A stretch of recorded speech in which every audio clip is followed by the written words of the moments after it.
उत्पत्ति अध्याय 9। उत्पत्ति अध्याय 9। फिर परमेश्वर ने नूह और उसके पुत्रों को आशीष दी और उनसे कहा, फूलो फलो और बढ़ो और पृथ्वी में भर जाओ। तुम्हारा डर और भय पृथ्वी के सब पशुओं और आकाश के सब पक्षियों और भूमि पर के सब रेंगने वाले जंतुओं और समुद्र की सब मछलियों पर बना रहेगा। ये सब तुम्हारे वश में कर दिए जाते हैं। सब चलने वाले जंतु तुम्हारा आहार होंगे। जैसा तुमको हरे हरे छोटे पेड़ दिए थे, वैसा ही अब सब कुछ देता हूं। पर मांस को प्राण समेत अर्थात लहू समेत तुम न खाना, और निश्चय ही मैं तुम्हारे लहू अर्थात प्राण का बदला लूंगा।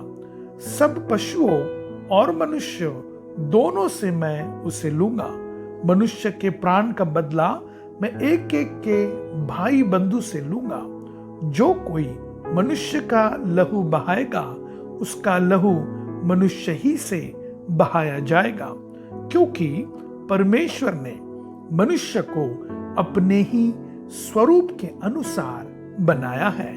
और तुम फूलो फलो और बढ़ो और पृथ्वी पर बहुतायत से संतान उत्पन्न करके उसमें भर जाओ।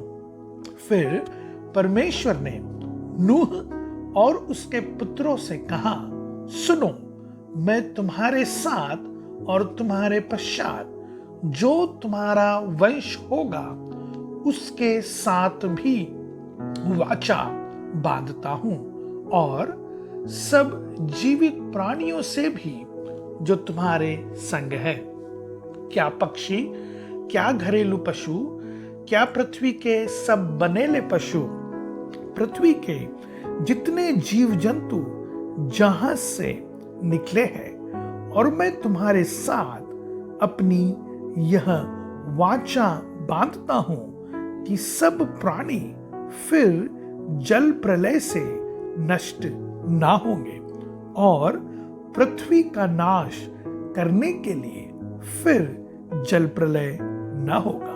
फिर परमेश्वर ने कहा, जो वाचा मैं तुम्हारे साथ और जितने जीवित प्राणी तुम्हारे संग है, उन सब के साथ भी युग युग की पीढ़ियों के लिए बांधता हूं, उसका यह चिन्ह है।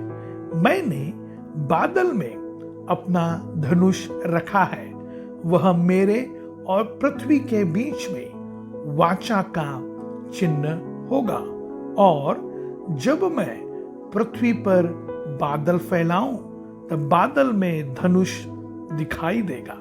तब मेरी जो वाचा तुम्हारे और सब जीवित शरीरधारी प्राणियों के साथ बंधी है, उसको मैं स्मरण करूंगा।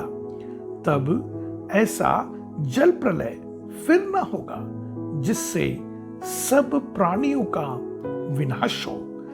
बादल में जो धनुष होगा, मैं उसे देख के यह सदा की वाचा स्मरण करूंगा, जो परमेश्वर के और पृथ्वी पर के सब जीवित शरीरधारी प्राणियों के बीच बंधी है। फिर परमेश्वर ने नूह से कहा, जो वाचा मैंने पृथ्वी भर के सब प्राणियों के साथ बांधी है, उसका चिन्ह यही है। नूह के पुत्र जो जहाज में से निकले, वे शेम, हाम और येपेत थे, और हाम कनान का पिता हुआ। नूह के 3 पुत्र यही हैं, और इनका वंश सारी पृथ्वी पर फैल गया।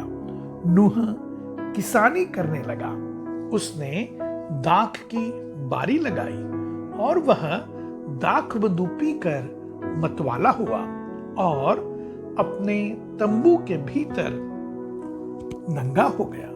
तब कनान के पिता हाम ने अपने पिता को नंगा देखा और बाहर आकर अपने दोनों भाइयों को बतला दिया।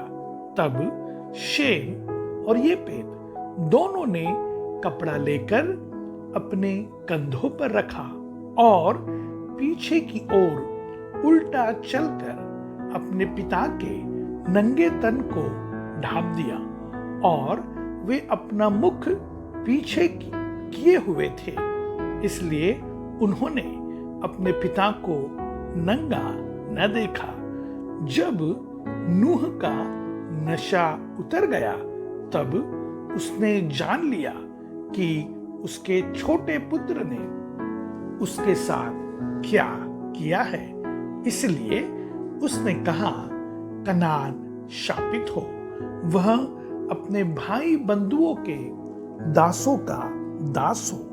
फिर उसने कहा, शेम का परमेश्वर यहोवा धन्य है और कनान शेम का दास हो।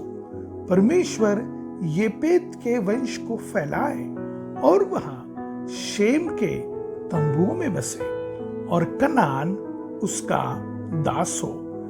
जल प्रलय के पश्चात नूह 350 वर्ष जीवित रहा। इस प्रकार नूह की कुल आयु 950 वर्ष की हुई। तत्पश्चात वह मर गया।